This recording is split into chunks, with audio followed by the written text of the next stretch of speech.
ladies and gentlemen, and welcome to Fight for Our Freedom Radio. And I'm your host, Badbaby. And tonight we are honored to have with us Robert Evans, and we are going to be updating everybody with the latest info on Planet X, and we're going to talk about some of the photographs that Robert's been getting, and hopefully Badbaby will make it through the show. I looked into the sky, too. I didn't see too much because I'm half asleep. But anyways, I just want to say hi to my two favorite guys, Robert and Robert. It's great to be here with you as always, my dear. I guess I made the heckler mad. He left. Well, I was kind of taken back by what he said. But, hey, you know what? Me too. Everybody has. Like, where the heck is this coming from? I didn't realize he was unmuted and called in. Yeah. Well, I wasn't really sure how to respond. I mean, I had some few choice words, but I wasn't going to use them. So, you know, I put myself above all that nonsense. You know. But, I don't go there with that crap either. You know. Yeah. Exactly. Exactly. You know, I mean, God made us all, and I'm not ashamed. What did he say? I was ashamed of being white or something. Exactly. I was like, okay, there we have it. You know, if you ask me, you have, but again, you have these paid shills who are paid to infiltrate and cause division among all of us here in the United States. You know, in my eyes, we are all equal. We are all human beings having a human experience, and we all chose to be here at this time to go through this experience. And I don't care what the hell color you are, what nationality, what religion. We're all here to experience this together and to grow and to benefit from the growth of this. You know, I'm sorry. Yeah.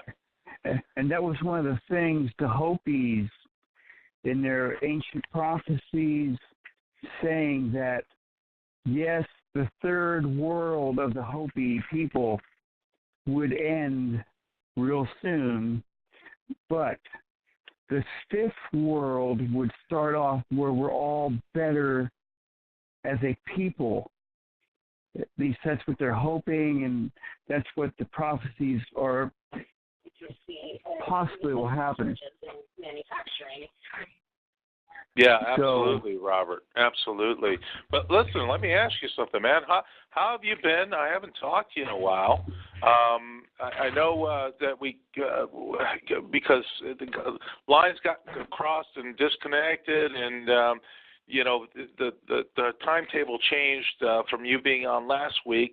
But I want to know how you're physically doing before we get into all this. How are you feeling physically, my friend?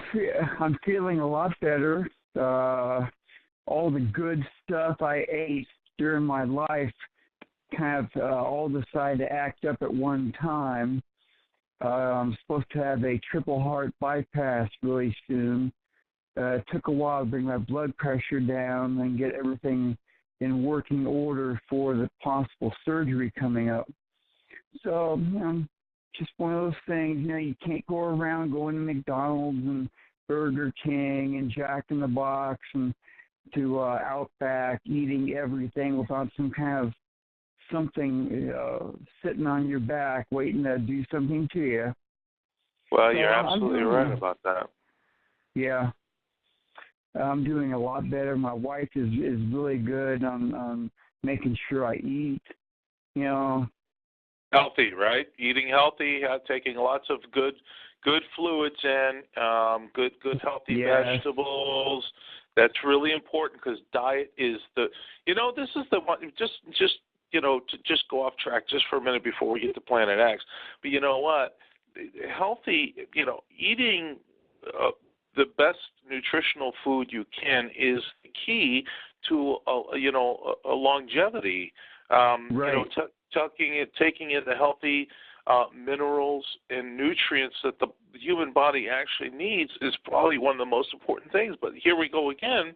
You have the major, network of the big pharma and pharmaceutical involved in all this, as well as, these big conglomerates, the commercialized food industry, who deliberately give you food with absolutely no nutrition. Yeah, they give you all the greasy stuff and all the stuff that may initially taste good, that I think they already know entices the body to take in that because, it tastes good. It's like a feel-good thing. But overall, and in the end, leaves you devoid of all the nutrients that your body needs, and hence why we have so many sick people in the United States. And the United States is the biggest one. All the unhealthy diets, look at all the people who are very obese, extremely obese in this country. It's beyond belief. Then on top of that, completely medicated and then over-medicated, which brings on more problems health-wise, because the medications, by the way, never cure a damn thing. They just mask the symptoms to give you more drugs to mask more symptoms. So it really comes down to nutrition, and this is the thing that people don't realize, that if they ate a healthy diet, most all their physical ailments will go away. And then for those people who have, life-threatening diseases, cancer and all kinds of diseases along that line are very easily curable through juicing and a strict organic vegetable diet. All that goes away as well. So I hope you're doing that, Robert, because I wish you the best, because you got to stick around for all this, to see all these things that come to pass, brother. Well, we have a front row seat for a once-in-a-lifetime show. What's coming up, I swear. It's happened 3 times before, and some humans survived every single time. This time we have the ETs actually on our side, hoping that the advanced humans are going to be going up to the next level. Now, I've heard I agree. I got to stop you right there and agree with you 100%, because that's the same information I received from my friends upstairs. Those are the exact word. Basically, in a nutshell, what you just said is what they relate to me. And a lot of other people, like yourself, who are contactees or who have had downloads of information, say the exact same thing. So that is, in my book, that is definitely correct. Okay, we have a question in the chat already, Robert, so let's answer this question. Hi, when possible, please ask Robert to comment about the receding of the Mississippi River near the New Madrid area.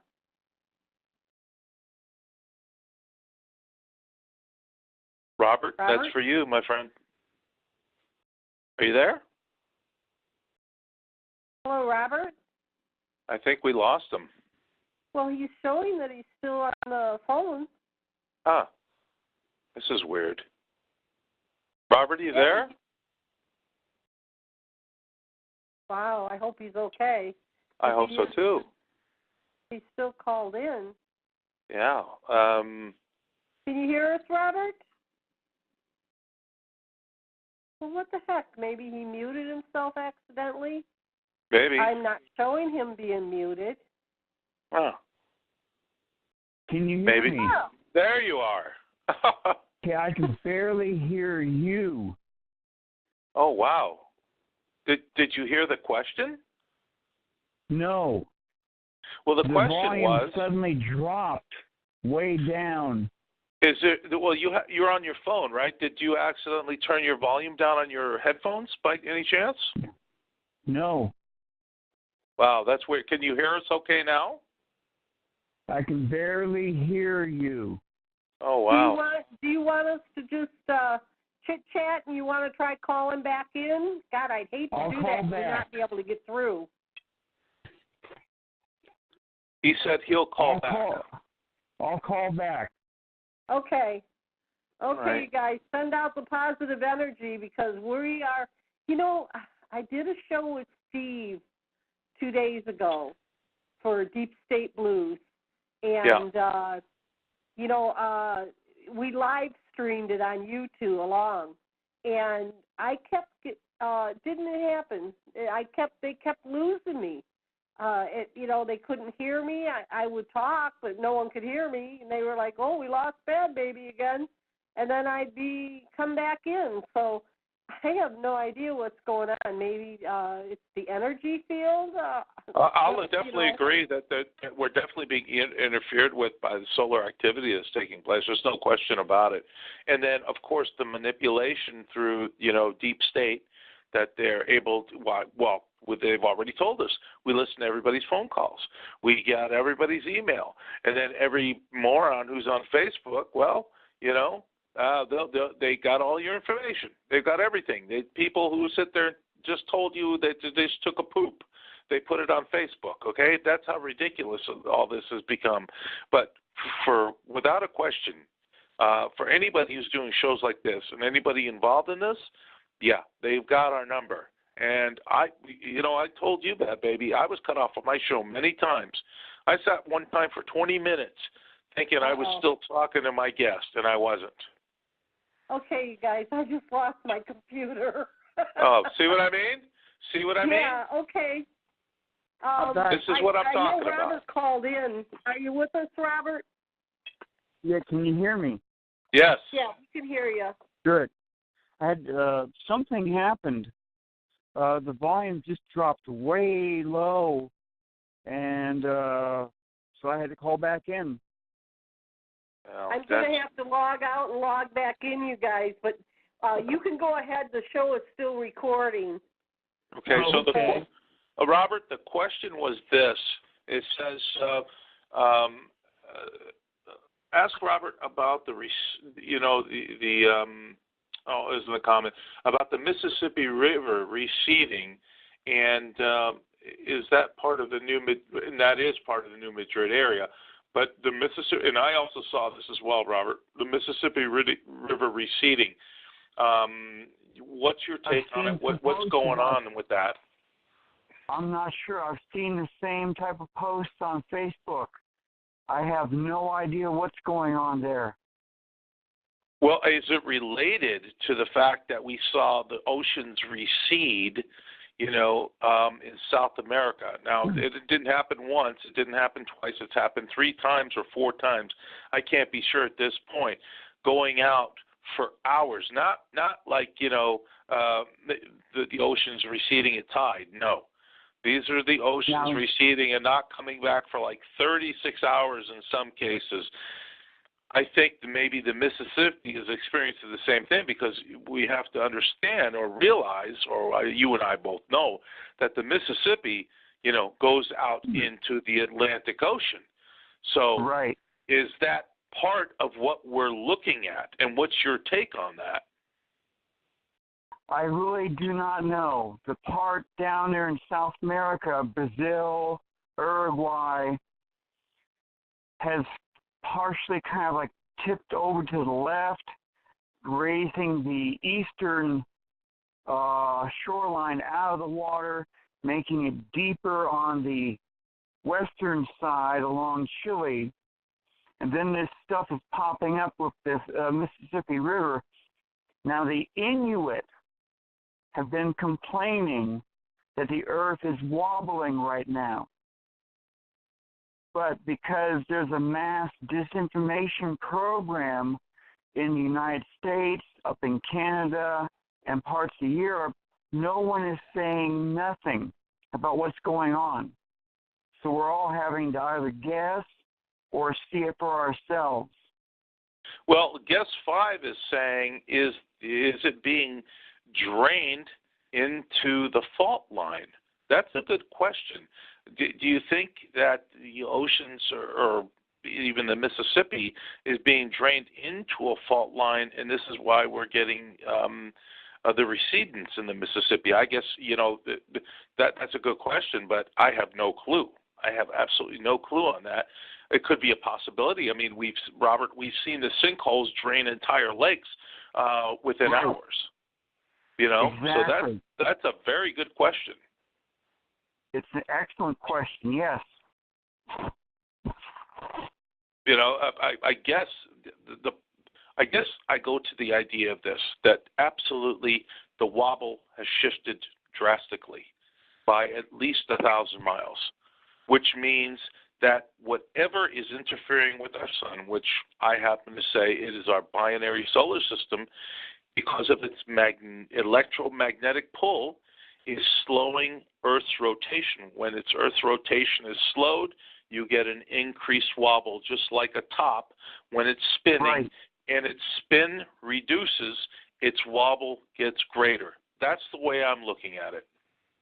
Exactly. The Nemesis star system orbits around our solar system. Nemesis is a brown dwarf star. It's a companion star, not a binary. Binary would be, we would have two suns of the same size, where Nemesis is like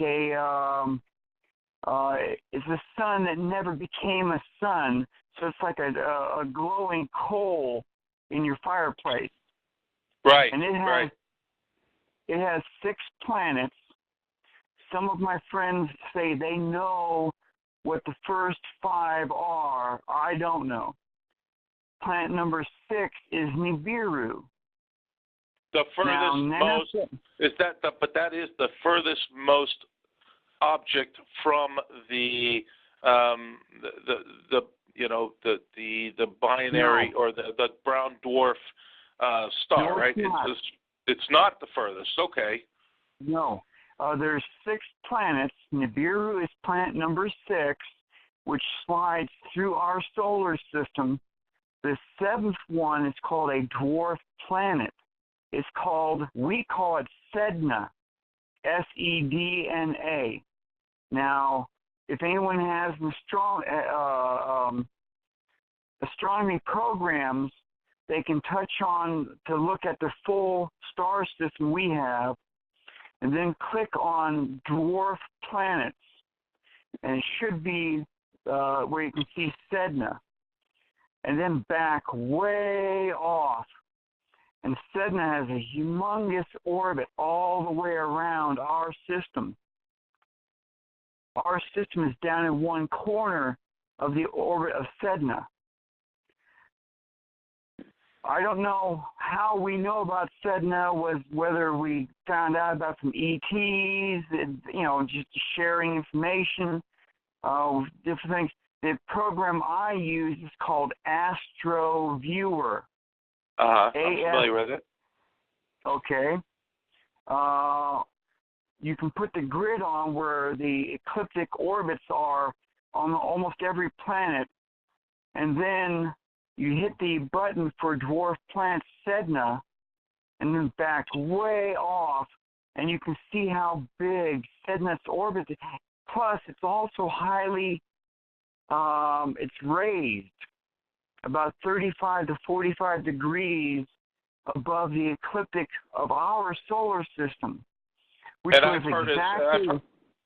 Well, I was going to say, I've heard the average is like 45 degrees. So if we're on a plane, you're looking at a plain piece of paper, you raise your left arm, off the plane to 45 degrees, and that's what we're really looking at, right?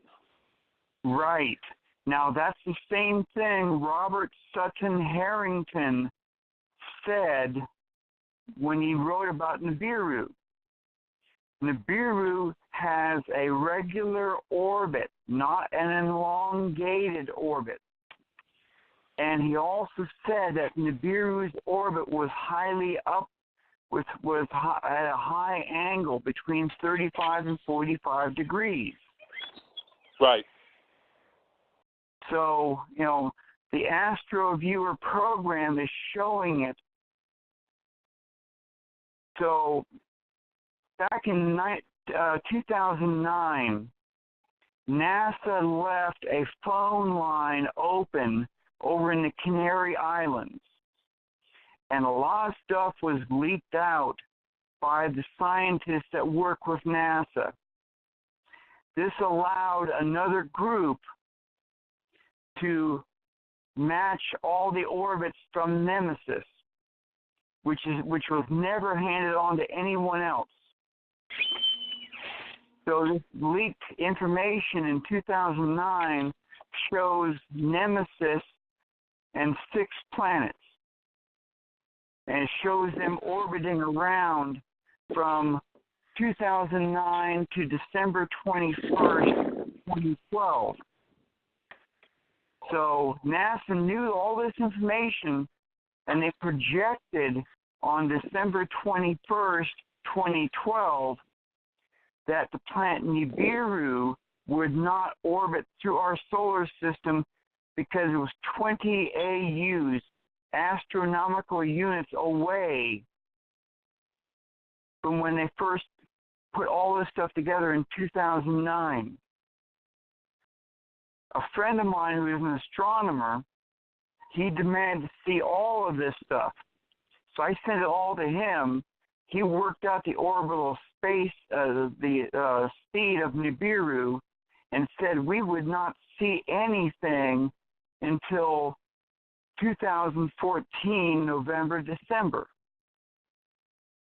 On April 10th, 2015, down in Antarctica, the Neumayer Station 3, they had been tracking something all the way back to 2011. It became very clear in their skies. And I have the images. A friend of mine, Sharon, over in Illinois, she caught the same thing in her skies during the morning in color. And it was the exact same thing. I did see that, Robert. I saw that because I was put on YouTube, and I think it just went viral. And I think thousands and hundreds of thousands, even millions of people saw that. Let me ask you a question before you go any further on that. You know, remember Pioneer 1 and 2 when they first launched those? And I think that was, back in the late 70s? Do you think they used them? Yeah, they were looking for Planet X. That's exactly what they were looking for. I think they lied to us from the very get-go when they launched Pioneer 1 and 2. Okay, the program Astro Viewer shows Pioneer 10 and 11 searching for Nemesis. One went out, went below our system. The other one went out, went above our system. That way they could pinpoint it. and the Astro Viewer program shows these space probes going up and going down looking for Nemesis. NASA somehow in 2007, 2008 imaged the Nemesis star system in infrared. I have the images. I've been posting them. Then, in 2008, they used a computer enhancement using false color to show the Nemesis as a red thing. But that's the Nemesis. That's the central point, the brown dwarf star. So it had to be computer enhanced with false color, and I have all those images. Okay, Robert. Let me interrupt you here real quick. We got another question here from guest 7. Basically, it goes to the idea that are they using technology to hide the Nemesis system? I guess what everybody's been talking about, the refracting lenses to enhance our sun's brightness so it gets washed out because it's next to our sun. Do you agree with that, or do you disagree? Well, it depends upon what they're asking for. The the planet Nibiru is the only planet that orbits through our solar system between Jupiter and Mars. So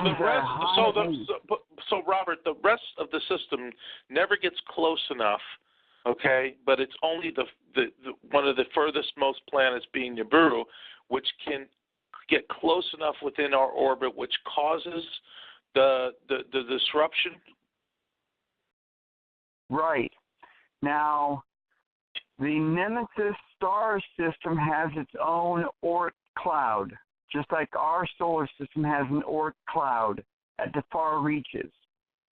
Nemesis and its Oort cloud was showing up years ago in several different images because the two Oort clouds were interacting slowly.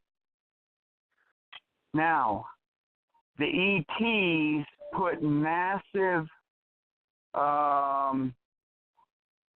things around our sun. SOHO has been picking these images up for at least 10 years.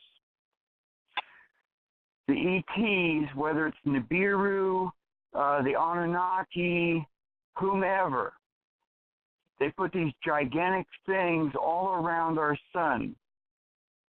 And the SOHO satellite has been picking them up for almost 10 years now.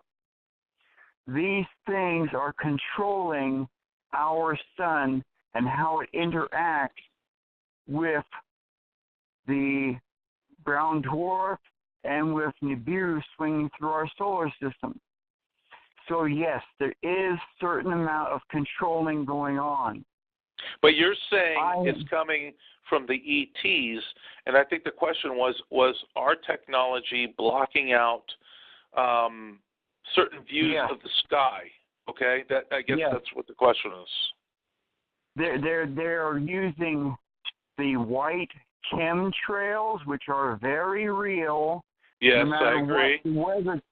No matter what the Weather Channel says, because the Weather Channel has been debunking everyone asking about the chemtrails.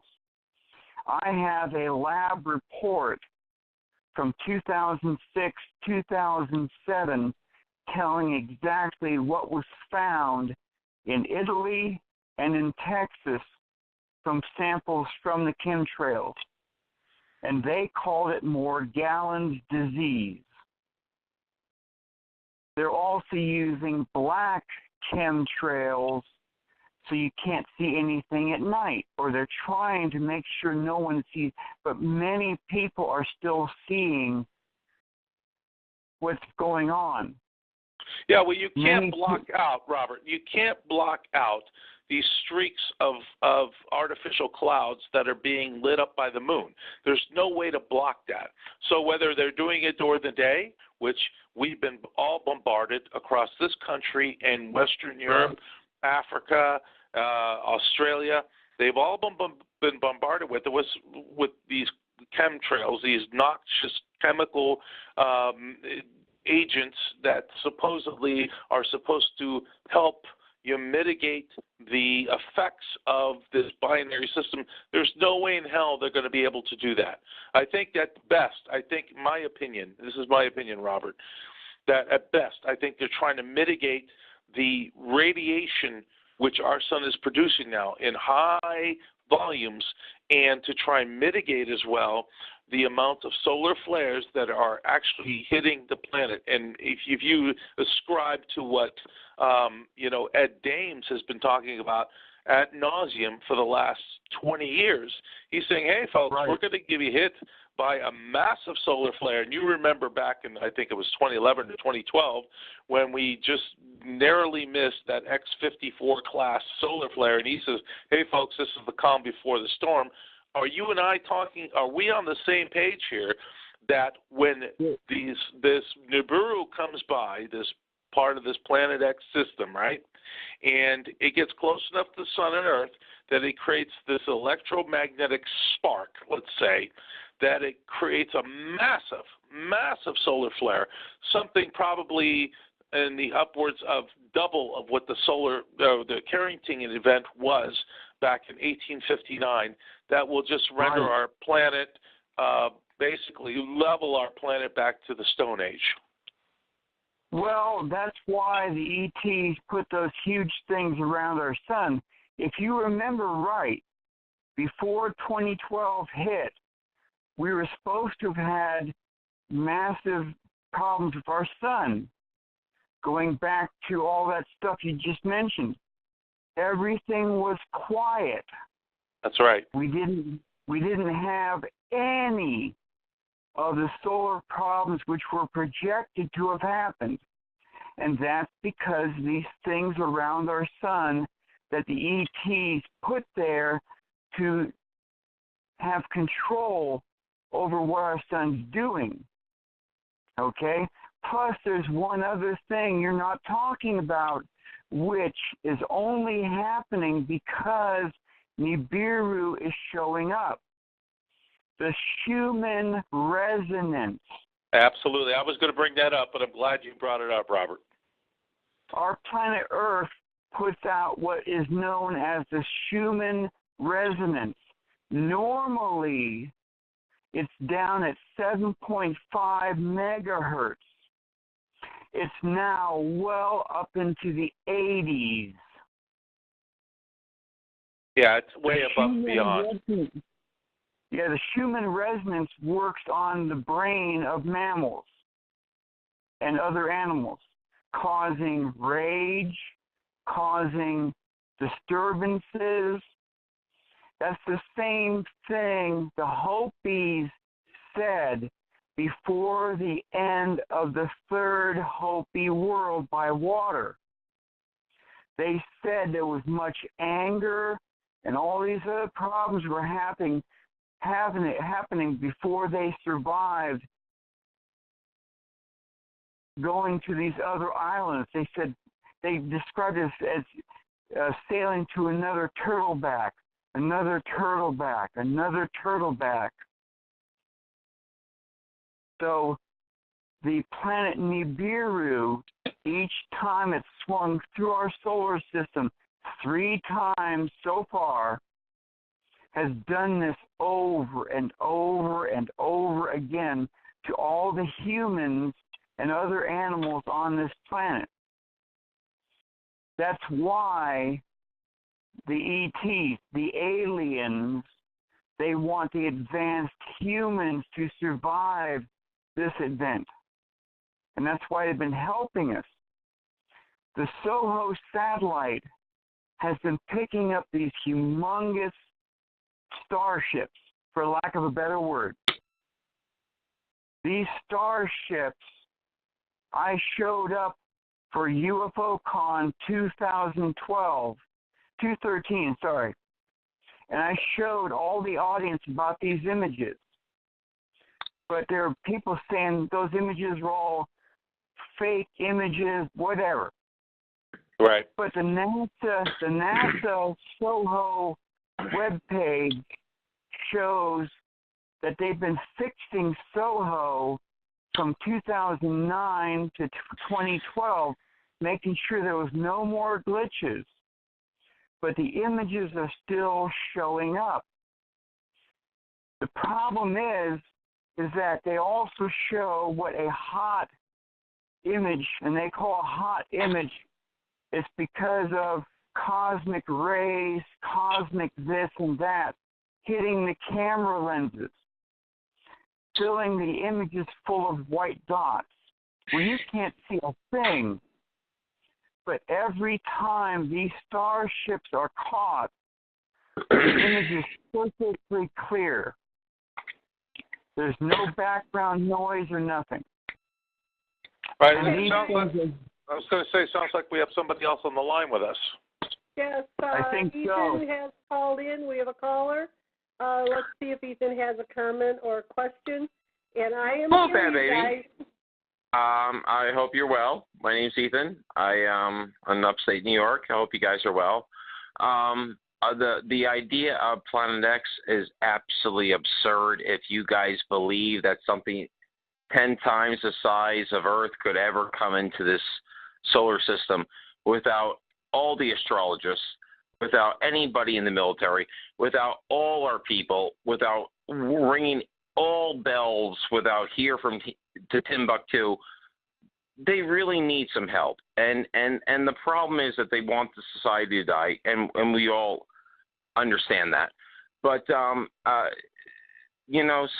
real truth needs to come out, and there is none of that type of nonsense coming. Can I ask you something then?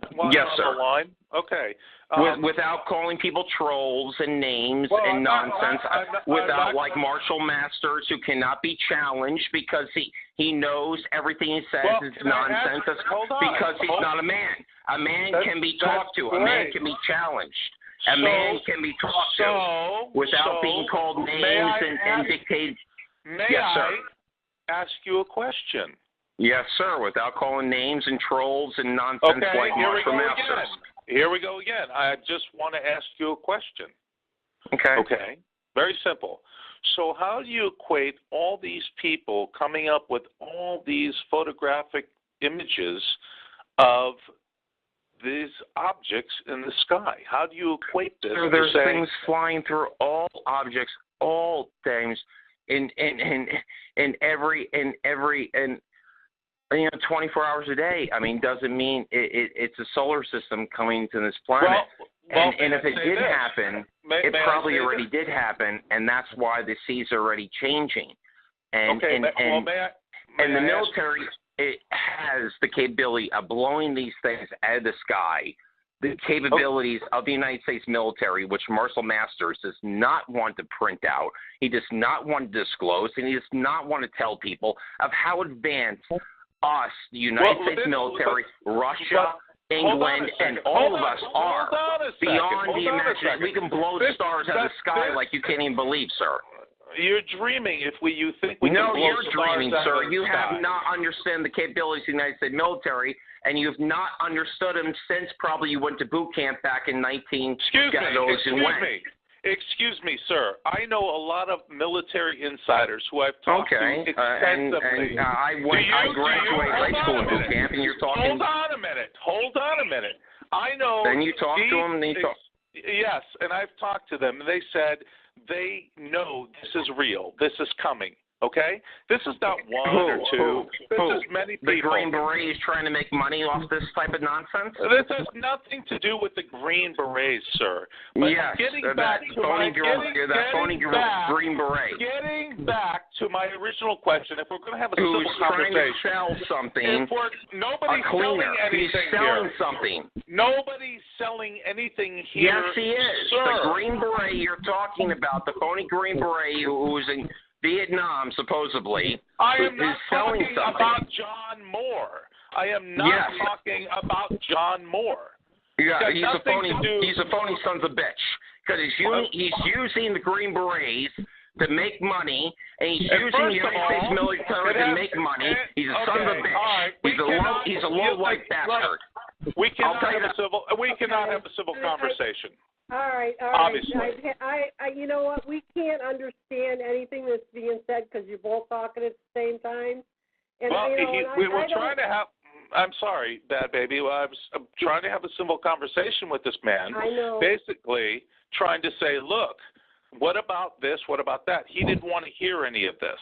He didn't want to hear the evidence on our side of this case, which Robert has made and many other people have made. And I'm sorry for this gentleman. You know, he's very upset. He's very angry. He's very distraught for whatever reason. I don't know. But I'd like to continue on with the conversation. Robert, I'm sorry about that. But there's, no problem at all. No problem at all. I happen to really know this stuff as well as you. I happen to see all the physical changes taking place on the planet as well as you and every other researcher, and they never bring evidence to the table to the contrary. They can only badger, they can only attack, and without any evidence, contrary to. That's it, and I'm sorry.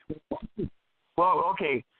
Let me go back just a little bit in case someone has never really been following this.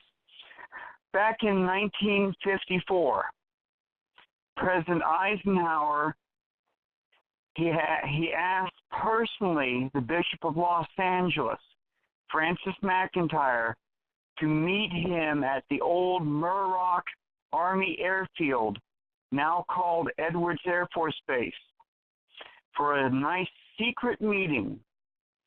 They met with 3 alien races.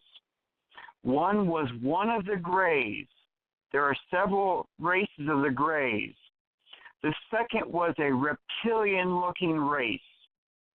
The third was an interdimensional race called the Etherians. They had a 2-day conference. They had a hand-picked team of Western scientists. A whole bunch of people were there. Randolph Hearst was there from the Hearst newspaper stuff. He had his whole team there. All these people were sworn to silence. The bishop said, "No way." He left. He was trying to go back to Rome to tell the Pope Pius XII what he saw. His airplane had to sit down for refueling, and 2 of the men in black wanted to talk to the bishop. They said, "You were personally asked to be there at the meeting. You have to be sworn to silence. You can't even tell God." He told them no and had them thrown off the plane. The bishop went straight back to Rome, talked to Pope Pius XII, and told him everything he saw at Muroc Army Airfield. He also included the fact that there were 2 alien races living here on Earth that looked just like you and me. You could walk down the streets and you would never even know they were alien.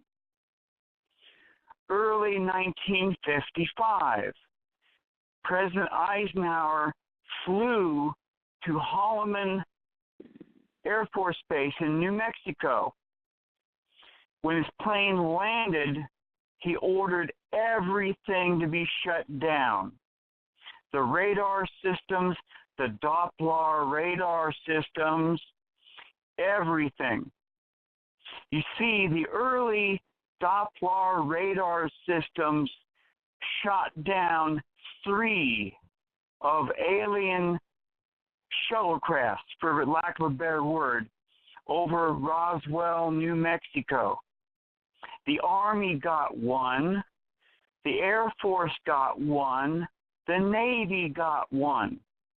This is all in a book by Colonel Philip Corso, The Day After Roswell, where the Army decided they upped this guy Corso and made him in charge of all this stuff, and they made him reverse engineer all that stuff they found inside their craft. That's where Eisenhower found out about it. Even though Truman with MJ-12 tied Eisenhower's hands from going public. Eisenhower was so pissed off after the Holloman Air Force Base, he flew back to Washington, D.C. and demanded that it all be handed over to MJ-12, that no one was allowed to ever mention aliens or flying saucers in the White House again. Right. People later said that they heard him regret doing so. So this is all set into motion. Now, mid-1995, Israel, the Vatican, the United States all joined forces and had an advanced space probe made using alien technology at Area 51. It was launched with the Aurora space plane. It went from the Earth all the way out past Pluto and met up with the incoming planet Nibiru.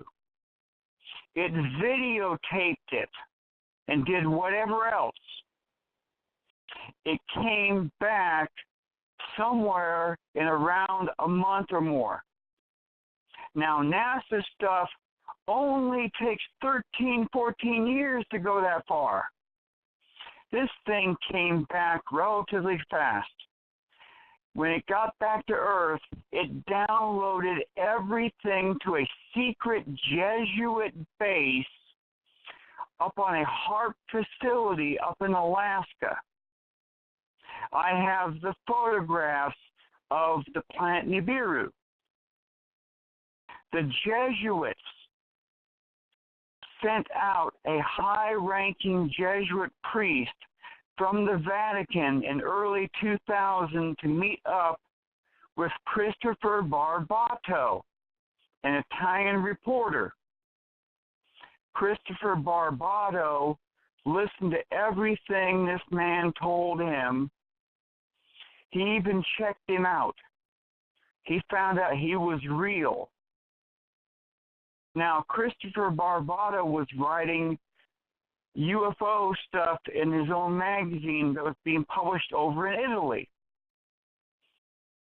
He started to mention all this stuff, and then for his own reasons, he only told his friend, Luca Scantamburlo, part of what the Jesuit priest told him. You see, the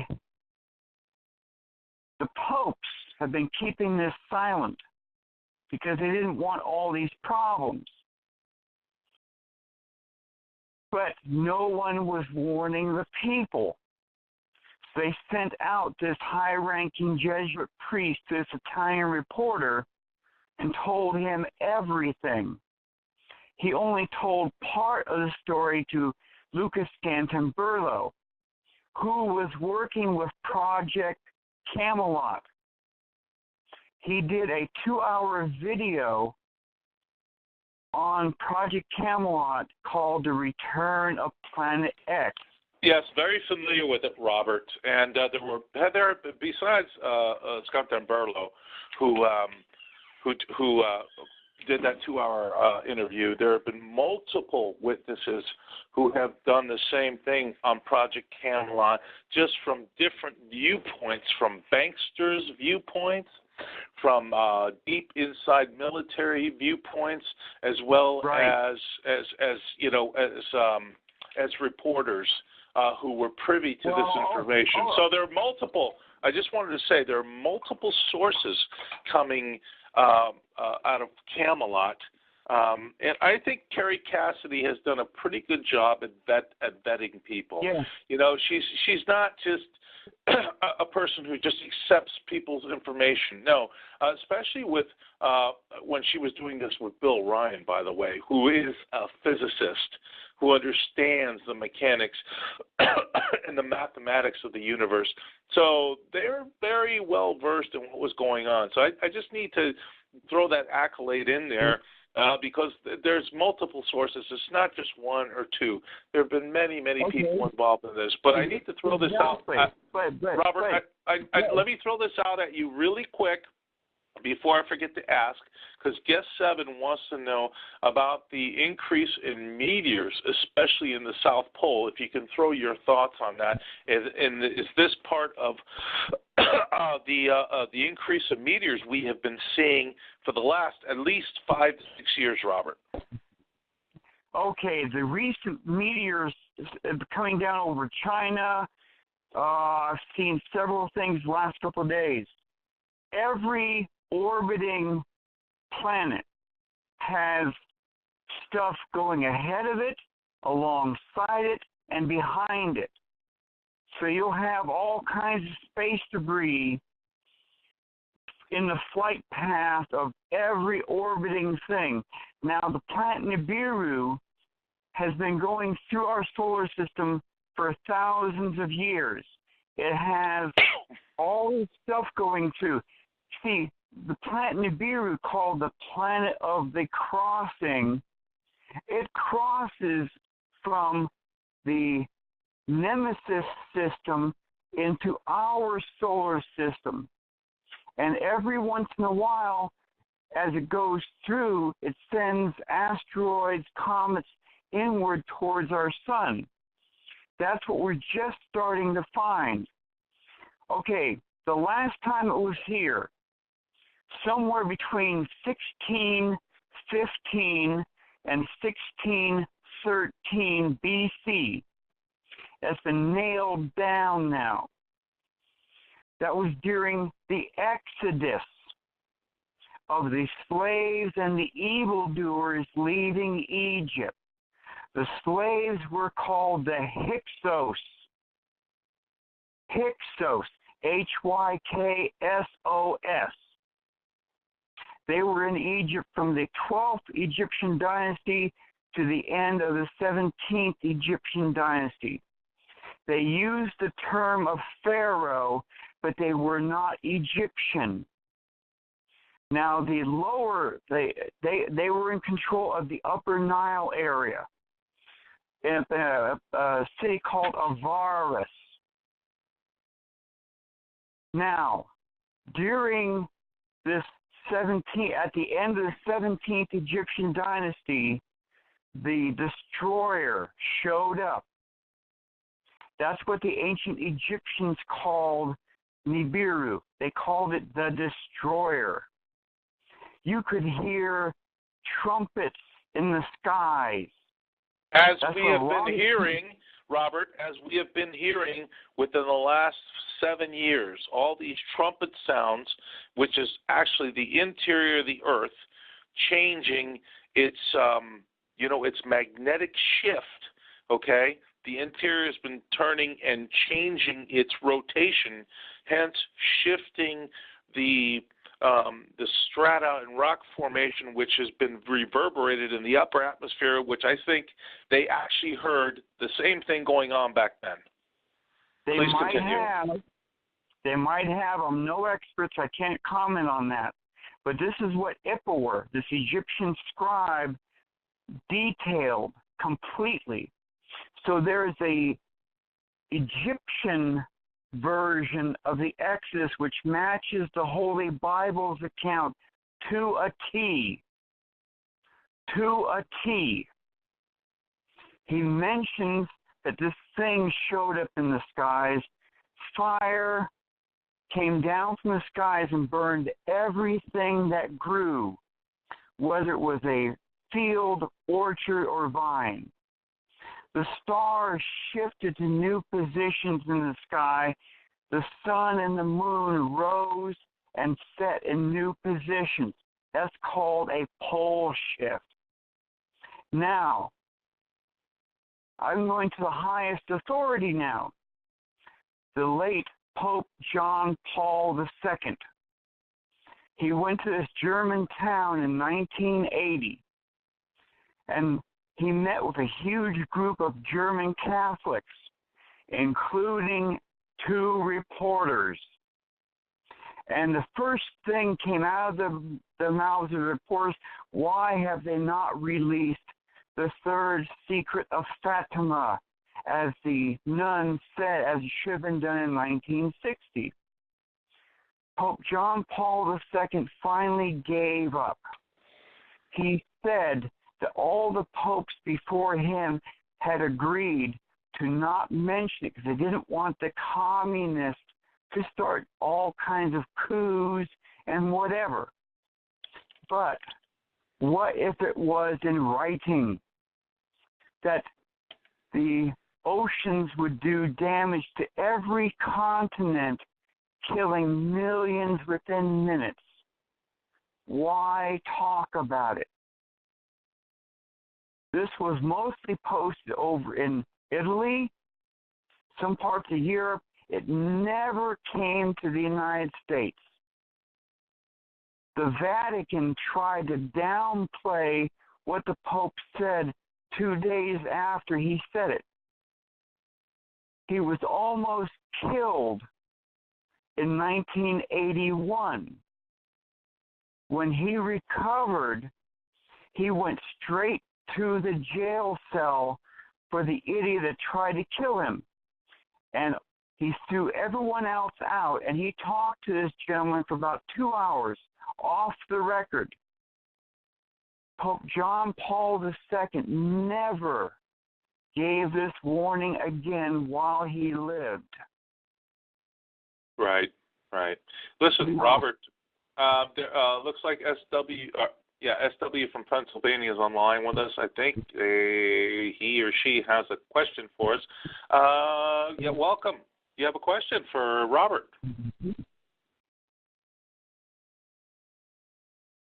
Pennsylvania, you there? I can barely hear you.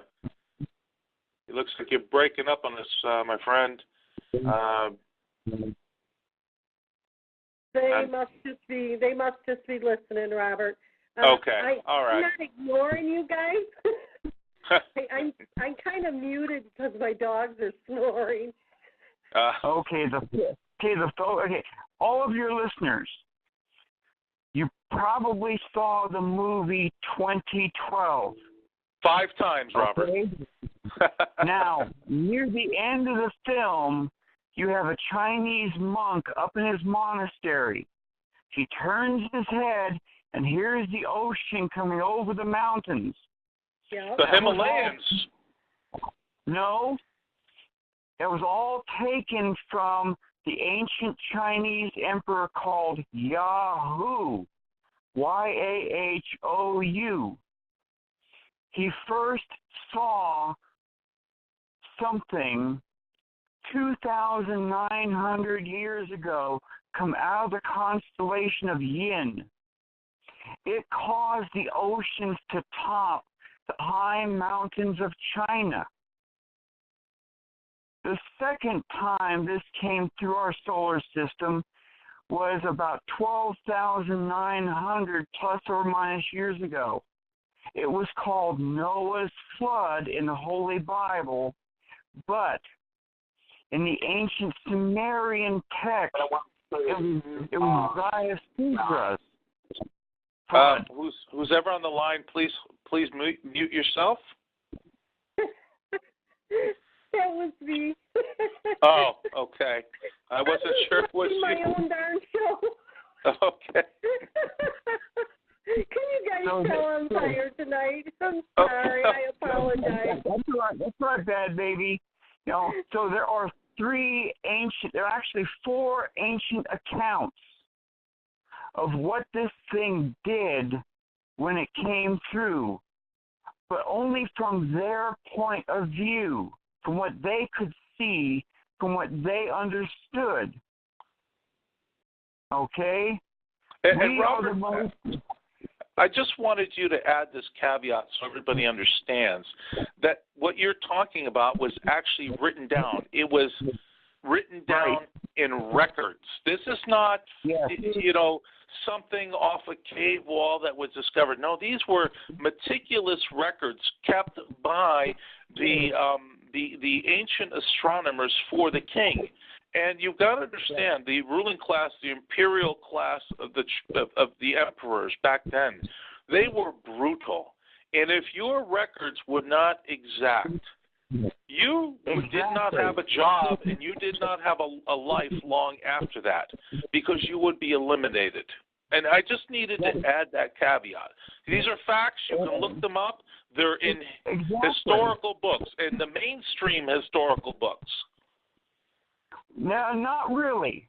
They've been actually ignoring it. The Ippawar, you can find his account in the Colburn Bible, which is not a Bible, but it was actually put together in a town called Biblia, something like that, over in Egypt, where everything that came out of there was called the Bible. It's also in the Ippawar Papyrus, so your listeners can look it up. I have a question. Go ahead. When did I must have missed the president saying the calm before the storm? When did that go down? That was yesterday. Yes. Now, CBS found out about the Svalbard seed vault about 30 years ago. Now, I used to have all these docs, but I lost a number of them. The Svalbard seed vault became on 60 Minutes the Doomsday Seed Vault. And it was paid by the billionaires from Bill Gates all the way down, including Donald Trump. Okay? So the billionaires of this planet paid for that Doomsday Seed Vault. Now, I just told you what happened during the Exodus. The destroyer threw down fire, and it burned everything that grew. If it were said that they almost starved until they found the new growing seasons, that's how I know there was a pole shift, a geological pole shift. Now, these other books by Zecharia Sitchin, the Lost Book of Enki from Zecharia Sitchin, goes into great detail. Tablets number 9, tablets number 10. Now, after the flood, Enki, Enlil, and their half-sister came down to Earth. They thought that all the humans had been wiped away. Because there was an ark made, at least one. There are 3 ancient accounts mentioning people. So I'm not sure if it's all from 3 different points of view or if there's actually 3 accounts mentioning an ark being built. Now, in the Lost Book of Enki, Enki went down, and without Enlil knowing this, he was forbidden from telling the humans anything. He spoke through a reed wall to his son, Ziusudra. You see, the Anunnaki were living with the humans, and they didn't care whether they had sons or daughters with them, where the Aegis, the Anunnaki who lived up on the planet Mars, had a smelting station where all the gold and other heavy metals were being sent from Earth up to Mars, and then from Mars out to Nibiru. The Aegis, at one ceremony when Anu, the king of Nibiru, they knew Anu was coming down, and they were ticked off. They weren't allowed to have any females, so 200 Aegis came down for the ceremony. But they had already planned on doing something interesting. And this is where the book of Enoch comes in, where 200 of these Aegis, the Watchers, took 200 females and threatened to set off the nuclear weapons. So Anu let them do it. And that's always been put down as the Watchers taking the humans, and that's where the book, the Lost Book of Enoch, fits in. You know, Robert, I wanted to throw this in, but you just mentioned, the Watchers taking the humans. Well, that has been going on through centuries and millennia, because as of today, humans are still being abducted by the Greys, and that's the most typical, version of what we understand today. So this is still happening on a daily basis. That was President Eisenhower's problem. Right. He signed a treaty with the 3 aliens that came down in 1954. 1955, the Anunnaki, which everyone was knowing them as the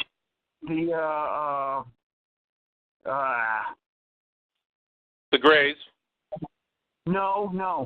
The tall whites? No. In 1955, these two beings were being seen by humans, the Nordics. That was the name they were being. Yes. Well, and they've also been referred to as the tall whites as well, the Nordics. Well, the tall whites are different than the Nordics. You see, Eisenhower signed treaties allowing certain amount of humans to be abducted, and they allowed them to come down and do all the butchery with the cattle, with the sheep, with the horses that was being done, these cattle mutilations. That's why these things are being seen, but no footsteps around them. Okay? Right. Now, these beings, they have the technology that we call a transporter. Okay? I know this because one of the team that went with Randolph Hearst to meet with the 1954 thing, John White, whatever, he also was sworn to secrecy, but he wrote a letter to his friend down in San Diego, telling his friend everything. Now, if you go to my website, starshipsaroundthesun.com, starshipsaroundthesun.com, right there on the first page, you'll see this letter. This one person was part of Randolph Hearst's team. He saw everything, and he described it very, very clearly. He said there was a demonstration that was done for this hand-picked team where a solid object dematerialized right before their eyes, not once, but several times. We know that as a transporter, only from Star Trek. A friend of mine checked into that. That term, dematerialization, was in no one's books, papers, or movies until Star Trek in 1965. Robert, you got to wonder what Gene Roddenberry knew. Was he downloaded with information, or was he given this information? And I've heard this argument from multiple people saying that, Gene Roddenberry was, because he was in the military prior to, creating a Star Trek series. So you got to wonder to yourself, who was he involved with? Did he know high-ranking military people? Was he privy to information that most people weren't? Like, for instance, Robert, Jackie Gleason was very good friends with Eisenhower. And from the information that's come out multiple times, not just, through one source, but multiple sources saying that Jackie Gleason was privy to the... Exactly. Yes. Now, you see, this explains all this animal mutilation. They find these things with their eyeballs, their tongue, certain parts cut out, and the cattle's right there, no footprints, no blood. They were beamed down. Okay? So these ETs, these aliens, they have all this technology. We have been introducing this technology through all these different TV shows. You see, Colonel Corso also came up with a program that would teach all the people not to be afraid when first contact is finally made. That's all this stuff that's been happening. When Worlds Collide. That's an old movie, but it's talking about a rogue planet coming through our solar system, damaging the Earth, and that the humans survived by going to the planet. The day the Earth stood still introduces human first contact. You've got, the character, and then you got the robot with the advanced technology. And then Star Trek, Babylon 5 takes it even further. Star Trek introduces warp drive. Interesting. Well, Robert, and I want to... The Soho satellite in 2011 started imaging this starship coming out of warp drive. I've got the images. In 2005, here's the EIT-304 extreme camera catching this big starship coming down the right hand of our sun with drive plasma behind it. In 2011, the SOHO camera caught many of these ships coming out of a big flash and then quickly decelerating, just like in Star Trek. There's no way to describe it except from Star Trek.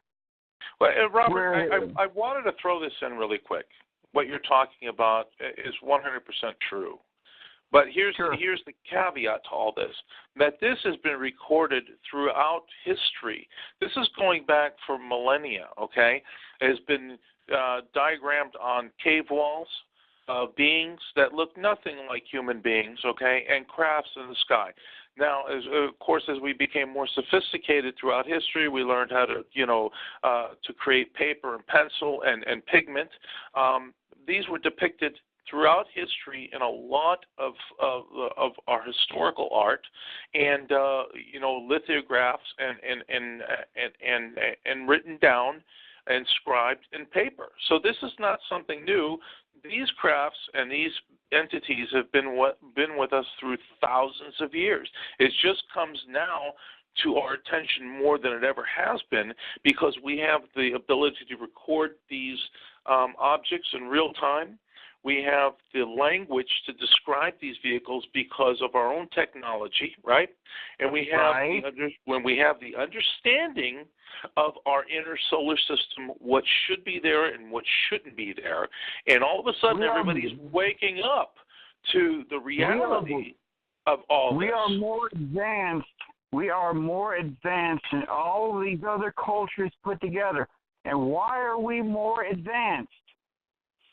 In the 1180s, 1180 AD, the Vatican started the Vatican started the Templars and started they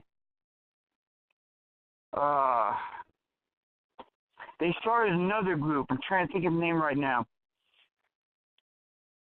The Templars started the Illuminati.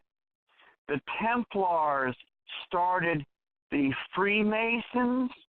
The Templars started the Rosicrucians. Now, these were all being started because of the hybrids which were started by the Anunnaki. So these hybrids have been pushing everything to make the humans smarter and smarter and smarter, and to push the human race in a certain design. So that's why the Freemasons were in almost every ruling class. That's why the Freemasons were the rulers.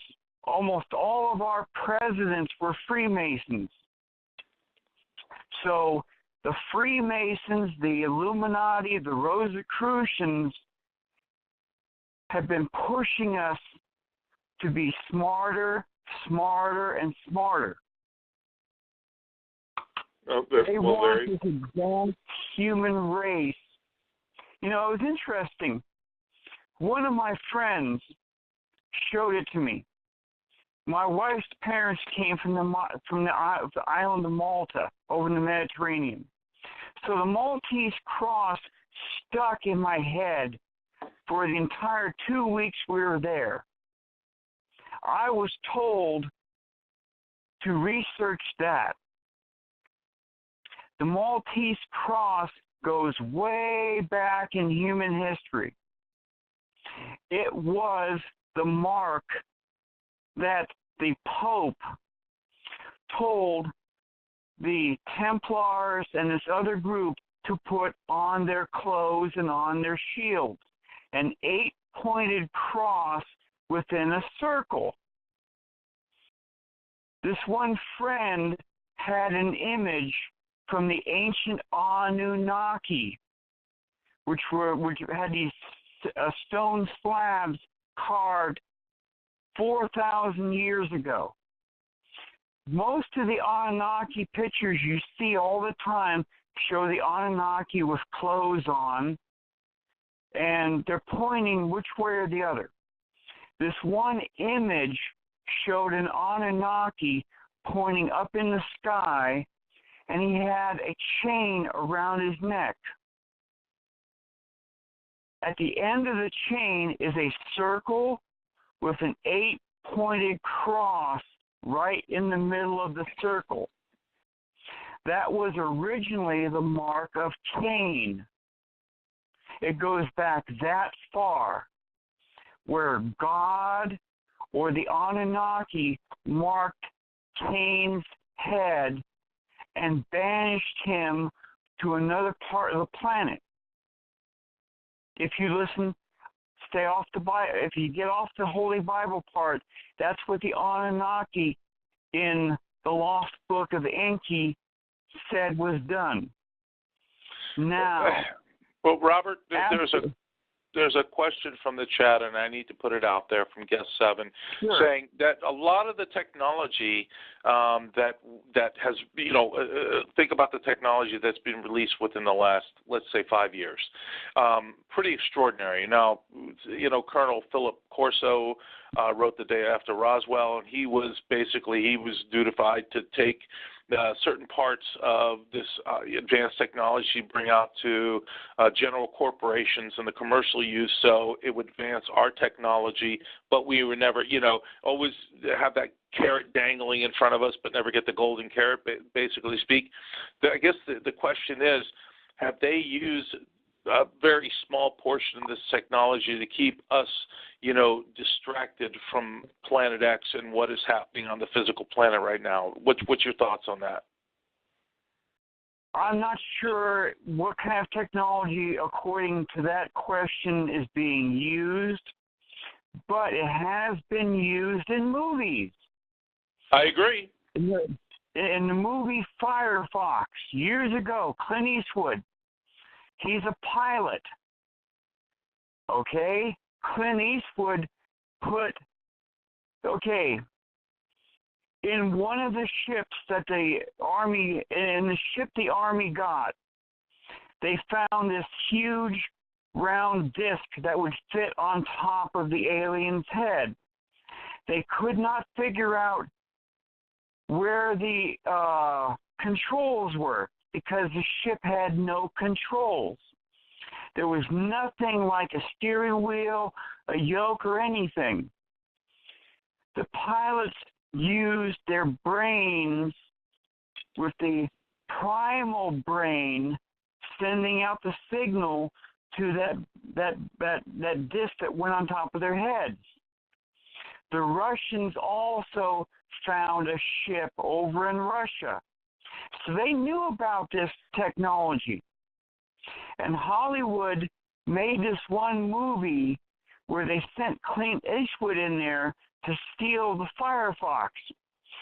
With the helmet on, Clint Eastwood had to think in Russian.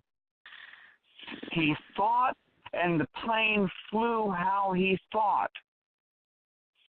The other pilot had the same thing. but Clint Eastwood knew how to do it better than the other guy. Okay? So that's part of the technology that came from the that was one or more ship that was shot down over Russia. One ship was shot down over Germany during the 70s. 2 ships were shot down over Canada. Okay? So, this technology has been reverse engineered from almost every country on this planet. The movie's been trying to warn anyone who watches this stuff ever since the ID4, the first movie, came out. The ID4 told the people that the president was out of the loop of all the information coming through, so he was blind. He was not told about Area 51. The next film was called Deep Impact with Morgan Freeman. That was the first movie with a black U.S. president. In that movie, he was told about he had to release the information about the DUMBs, the deep underground military bases. They're only for the elite. Okay? The elite only. The next movie was Battle L.A. It warned everyone about these comets coming down into the oceans and that these ETs would come off these things. Now, they played around with the movie quite well, but that was all based off Comet Elenin 2010. I have the pictures that NASA would not release showing what Comet Elenin looked like. My friend at NASA, he bumped up these images. No one else could bump these images up. Comet Elenin, it was actually a comet with something piggybacked on the back in a huge magnetic signature that looked just like Star Trek. That's the only way this guy could describe it. This huge magnetic field was piggybacked on the Comet Elenin. There were several posts coming out during that time. A Russian post came out saying that Comet Elenin was being controlled by a Jupiter-sized planet that was well behind it, was coming into our solar system. A Jupiter-sized planet. Then there was a post from China. I still have these copies. The Chinese post said very clearly that Comet Elenin had ET starships piggybacked onto it. So they could see the same thing that my friend was seeing with the images from the amateur astronomers who were actually tracking Comet Elenin. The next movie was called 2012. It was the first movie to use the term Earth crust displacement to describe a geological pole shift that all went from a almost scientist mentioning that stuff early on and mentioned it to Albert Einstein and a lot of his colleagues. Yeah, that was Charles Hapgood. Yes, that was the name I was just trying to think of. So in the movie 2012, they released way too much information in the film, and I was told they paid for it.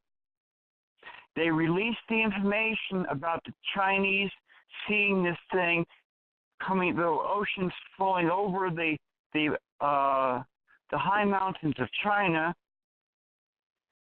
and they described a pole shift where the crust shifted over the mantle. Now, I hate to say it, that one friend called in that disgusted with John Moore, but John Moore, with his videos, his radio show, has been talking about this for years. And he's mentioned just way too much information. Okay? John Moore finally responded to one of my messages to him, and he said that that they're preparing for the Earth's crust to shift northward, just like in the movie 2012. So again, they gave up way too much information. The movie 2012 says that Wisconsin is going to be the new South Pole.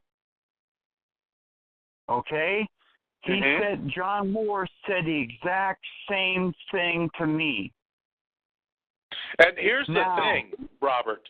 It's not John Moore who's saying this. It's all the submariners that he had talked to throughout the years that all told him the same corroborating story, and none of these people knew each other. That needs to be said and being made very clear, by the way. And that's very interesting you brought that up. You see, Edgar Cayce, the sleeping prophet, before he died in 1945, he had maps drawn up showing what the United States would look like after a future pole shift. Now, these maps are very interesting.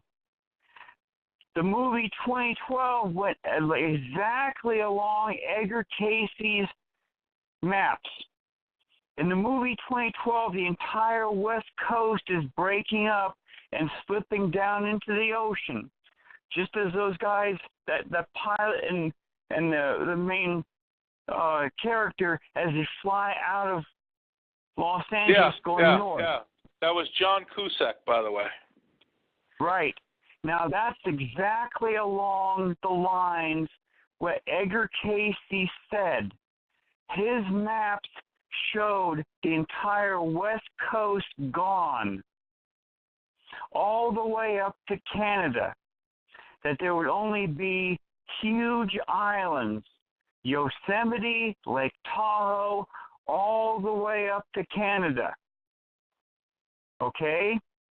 Now, the maps also show, and other people have worked off Edgar Cayce's stuff, that the new West Coast shoreline will be back in Colorado. Now, Native Americans have been prophesizing this for quite some time, and it's been in several books. Okay? They said east of the Rockies is all underwater, that humanity is trying to kill itself by looting, doing this, doing that, and that the Native Americans are already prepared for it. Okay? Now, John Moore, he had to usher in these admirals to a secret meeting.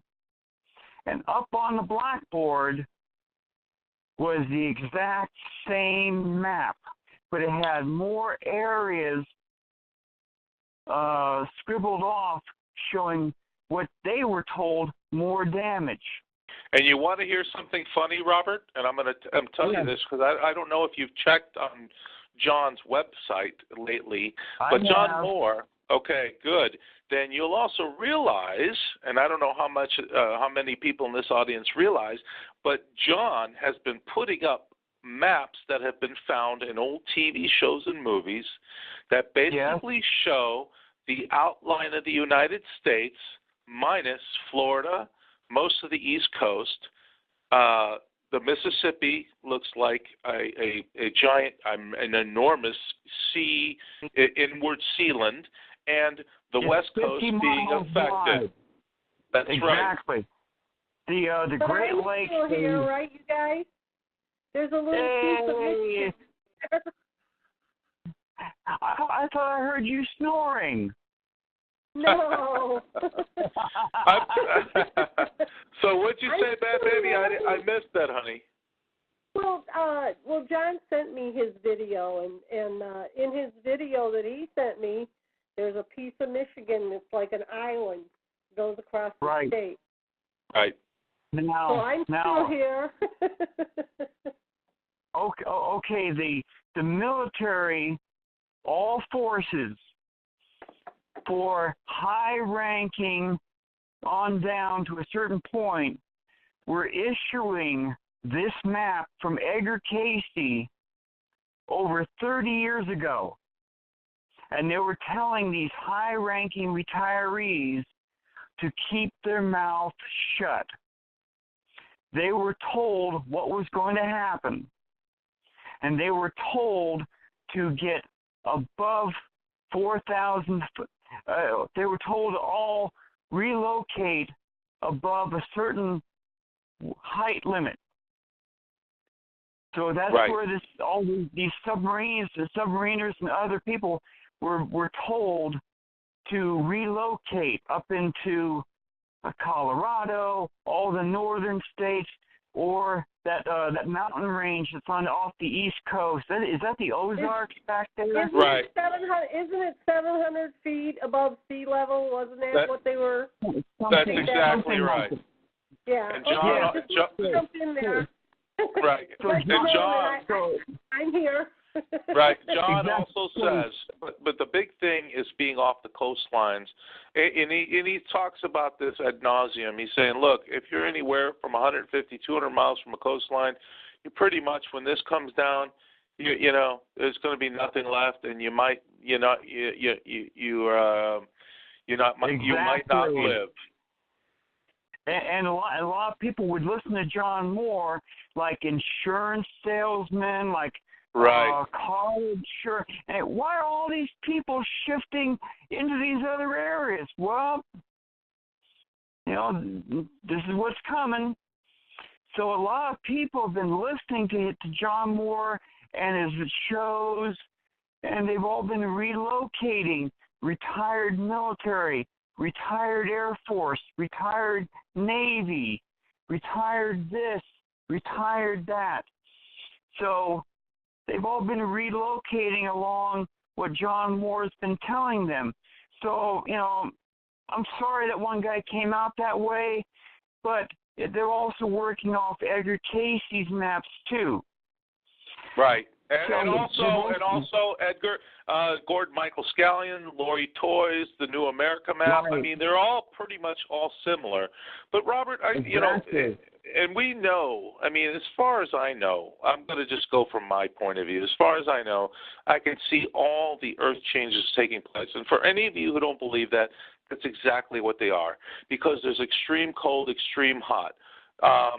Just bizarre weather taking place all over the planet. Things that shouldn't be happening in places are happening. So it is earth changes. This is part of the effect of the beginning of the shift, or whatever this shift is going to be. But I want to kind of switch this conversation a little bit, Robert, because we know all the doom and gloom. I mean, we've heard it many, many times from yourself and many other people. We know what's happening. Well, from your point of view and your position, because I know you live in California, you know, so that becomes a detrimental zone to anybody living in that area. What are you doing to prepare, and what would you recommend other people to do to prepare for these inevitable shifts that are going to take place, my friend? Okay, the Hopi were one of the few groups that actually detailed what was happening at the end of the third Hopi world. And they were saying it was heavy earthquakes left and right. This was also documented by Ipuwer as they left. if it were said that the Hyksos got up to where the ocean, they were stopped by the ocean, a saltwater marsh. They were stopped there. They knew that this pharaonic person and had massed all their troops were coming after them. And they said there was heavy earthquakes. Then the water underneath the saltwater marsh rose. Then the troops attacked them. There was a huge fight. You had a tail guard that was keeping the pharaonic troops off, letting everyone else run. Then they heard a huge blast. And they saw the ocean go away from the shore. A tsunami was coming in. The only volcano that erupted during that time was the ancient Greek island of Thera. It's now called Santorini. And if you watch any of the Expedition Unknown shows with Josh Gates, he did a show where they went over to Santorini and they sent an ROV all the way down to the caldera bottom, picked up samples, and somehow they dated the eruption to 1615. So that's, this huge planet going through has very strong gravitational waves. It works on the Earth by grabbing part of the crust, and as it goes through, it makes the Earth shift in that direction. Now, this has been explained several times by several people who are authors who have actually researched this but good. You have Zachariah Sitchin, you have the Russian Velikovsky, who went back through all the ancient tellings, exactly what happened about earthquakes, about water. The Hopi actually explained it the best way. They said that when the destroyer went through, it slowed down the Earth's rotation, which does certain things. The oceans are at the equator, right? Mm-hmm. The rotation keeps the water 500 feet deeper around the equator because of the Earth's rotation. You slow down the Earth's rotation, the water settles back all around the planet, where only the highest mountaintops would be in the open. And that's exactly what was being told. Okay? The other thing that happens is that the winds around the Earth don't stop. And that wind is rushing around the Earth like 100 miles an hour more, and it causes great heat. So any of the survivors on the surface are going to have problems with heat. Now, the other thing, and only the Hopi mentioned this, is that it reversed the Earth's rotation. Okay? As the destroyer went through, actually the Hopi call it something else. The Hopi call what's coming the Red Kachina. The ancient Egyptians called it the destroyer. But the Hopis described it as causing the Earth's rotation to be reversed. Now, the Hopi prophecies tell that when the Red Kachina comes through, it's going to reverse the Earth's rotation. Now, this was picked up on in the Colburn Bible And it's like an addition to the Lost Book of Enki by Zachariah Sitchin, where Sitchin tells Enki going down and speaking to someone through a reed wall and warns him to build an ark. Now, this person in the Lost Book of Enki is called Ziusudra. In the Colburn Bible, he's also called Ziusudra. And he has to build the ark within 7 days. And he gives the exact dimensions as in the Holy Bible. He tells more details, saying the ark was 3 levels with a 4th level for air. And he tells that right in the middle of the ark there was a divider, making it into 6 levels. And on each level, they had to make a cistern to hold water, and this cistern was tarred inside and out. No human can drink from a tarred water cistern. It'll kill you. In the Colburn, it describes it as a semi-submersible. And it describes how many people went on the ark. That the king went on there with 10. We got about 15 minutes, maybe, or about 15 minutes left. Before we, sign off tonight, why don't you give out your page and your information and contact and how people can see the photos that you have? And why don't you describe a few of the photos that you've been receiving and who you got them from? Okay. I cannot see this thing myself here in Pacifica, California. All right? One of my friends just got here, said that she saw something 2 days ago, something red looking over in the sky, looking out towards the west.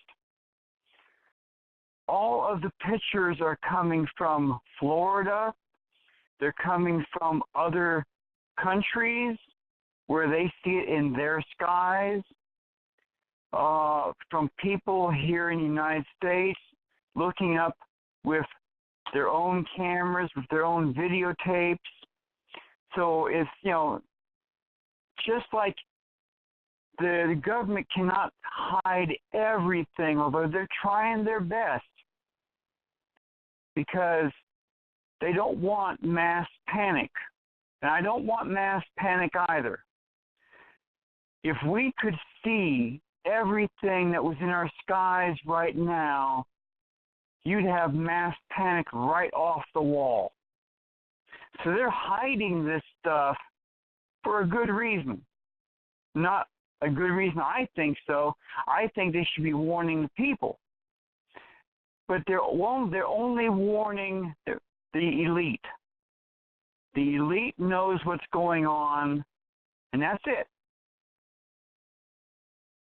1979, the Georgia Guidestones said very clearly in almost every language, never let the population go above 500 million again. And that was built by the Rosicrucians, R.C. Christian. Okay?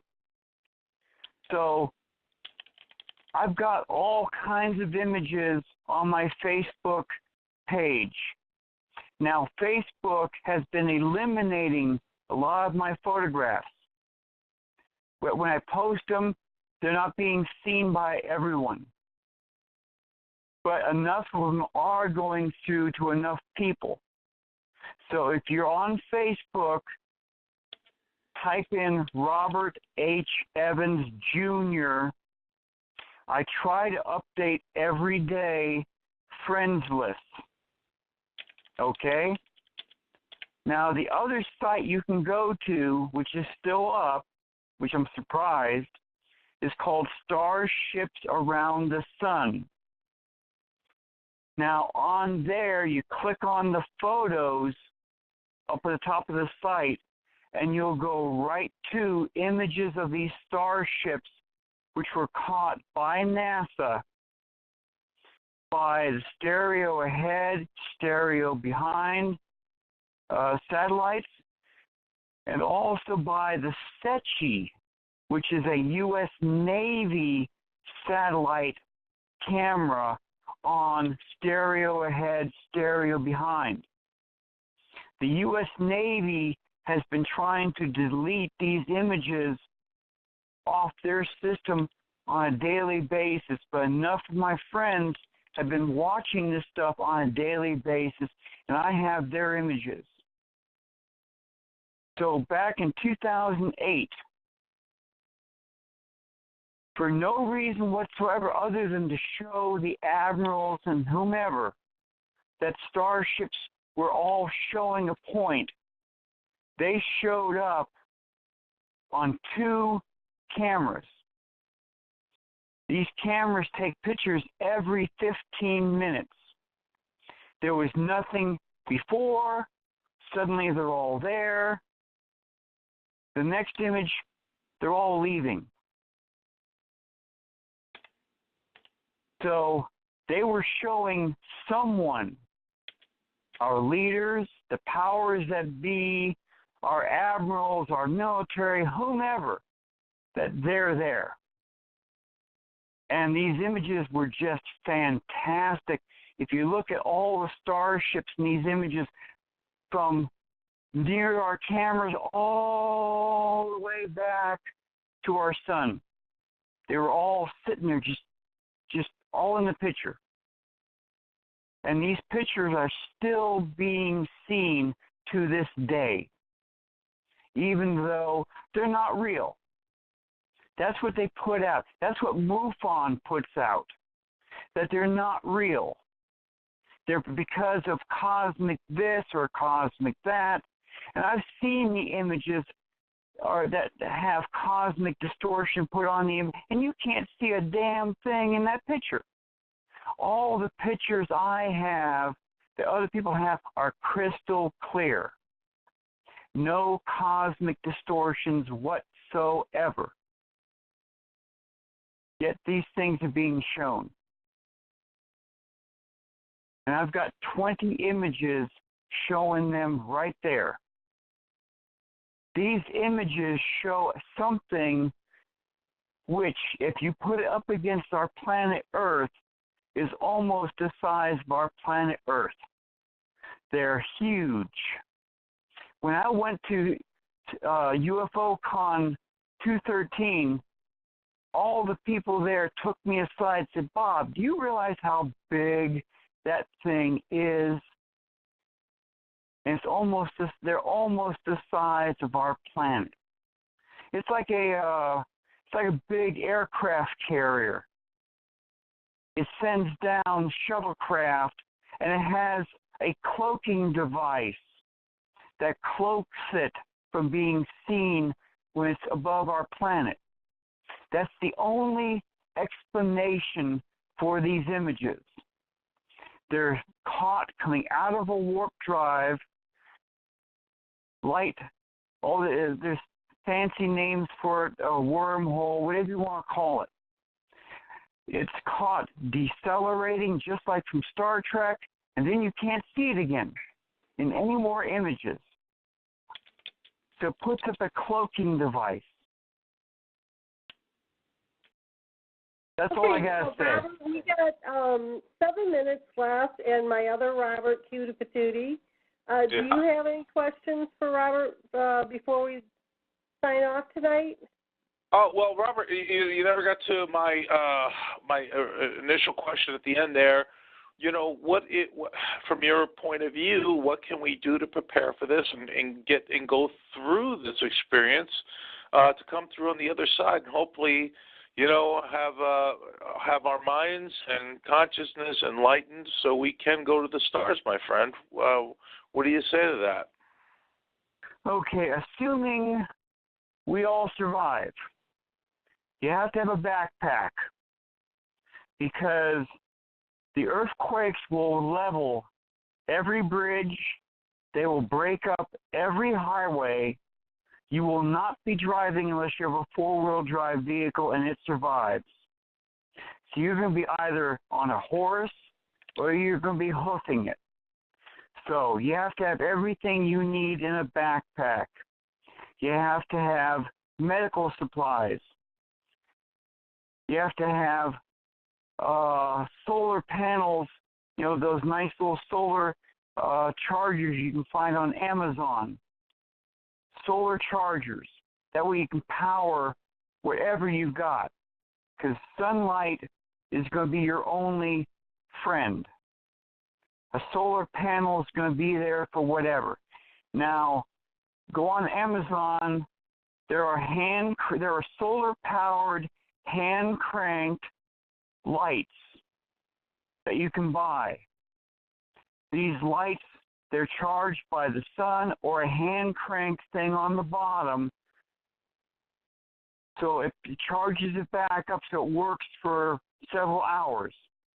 These are going to be your friends for charging up extra batteries, for light. You're going to have MREs. You have to have some type of food that you can carry in your backpack with you. So dried food, MREs, something simple that you can carry. You have to put everything that's a food thing into Ziploc freezer bags. Because when you find a place to sleep, any animal that's still around is going to want that food you got in your backpack. Okay? Yeah, now you have absolutely. You have to have something for protection. Okay? Either a gun, a knife, a bow and arrow. What's that thing that we pull the string back and Crossbow. you shoot the crossbow. Okay? Their crossbow, bow and arrow, they're silent. They're deadly. You fire a gun, everyone within miles is going to come looking for you. They want that gun. And humanity can be one of the worst animals on the planet when it comes down to you eat or I eat. All right. Well, that you used it in the pretense. I use it in the past tense. That has been throughout history, my friend. Exactly. So you're going to have groups grouping together, and you're going to have ravengers looking for the groups and taking from them. There's no way around it. There'll be predators, and you'll be the prey. All right? That's why they built all the FEMA camps. The FEMA camps were for the survivors. Because unlike Hitler, they want a workforce. And you're not going to be getting minimum wage. Okay? Each country has their own thing set up. In 2010, every agency from the U.S. government started buying up massive amounts of guns, rifles, handguns, ammunition, from the post office on down. To NOAA. Exactly. They have guns. National Oceanic and Atmospheric Administration? Are we kidding or what? I'm disappointed. Exactly. I want FEMA camp wages. I'm going to write my congressman. Okay, well, that was some great info, Robert. We're coming up on the last minute, and I want to thank you for coming out and sharing with us tonight. And we'll look for you on Facebook. Thank you for having the other Robert. He's got other good information, too. Oh, thank you, Robert. I just do research just like you do, my friend, and I like to share my information, and if it helps anybody to prepare just a little bit more, then that's what it's all about, right? I was given the job by my contact to do the exact same thing, to warn as many people as I could, and she was very clear: have a backpack, a tent, and be able to live out in the woods for 6 months until everything calms down. Good advice, I would say. Very good advice. If that's the best I can give. You've given excellent advice also, Robert. Oh, thank you. And Badbaby of her show, it warns as many people as we can. Well, here's something funny. When you have people like that calling into the show, do you know why they're calling into the show? Because they can't explain what's going on. They want to call us crazy and lunatics and off our rocker, right? But what they're really fearing is that we're saying is true, and they want to fight the reality that they're being shown. The truth of things. Or they're part of the mass disinformation program, which is in full effect here in the United States. You cannot tell me that all the other news agencies, papers, don't know what's in our skies. Oh, they know. You're 100% right. Yeah, numerous people from around the world have been trying to get this stuff in their papers, in their TV stations, and they're all being ignored. It's designed this way. Okay? Yeah, agreed. I don't disagree with you. Every government around the planet has been preparing for this for a long time now. Yeah, now, better part of 50 years. Project Camelot. Sometime in the 80s, they put up their own piece outing the DUMBs, the deep underground military bases up in Norway. A high engineer turned politician, and he outed all of this because Planet X was coming in. And that I read that, Robert, just so you know, I read that whole letter that Norwegian politician put out. I remember reading that. I still have it. Yeah. I still and it's actually still up on the internet. But you said the 80s. I think it would have been the late 90s. A date was never put on it. Okay? Right. It just said that the deep underground military bases were for the elite only, that all the people on the surface will die. I remember reading that. I do remember reading that. Now, Russia. Okay. All right, we're going a little bit over tonight, so I really have to say goodbye. Well, Robert, I want to tell you, it's always a pleasure speaking with you, and I hope we can do this again. Badbaby and I hope we can do this again together, brother. Same with me also, no problem. I'll speak with you. I'm on Badbaby's show every time she asks me, no problem. Well, we will have you back, Robert. Thank you, sweetie. Okay. Great info tonight. Thank you, Robert Pepino. Thank you so much, Badbaby. I'll see you next Friday. Hey, I want to say good night to everybody in chat. It was nice chatting with you, and we'll see you next week, huh? Okay. Same from Robert here in Pacifica. I want to thank all of your friends in chat and all your listeners. Thanks, Robert. We love you both.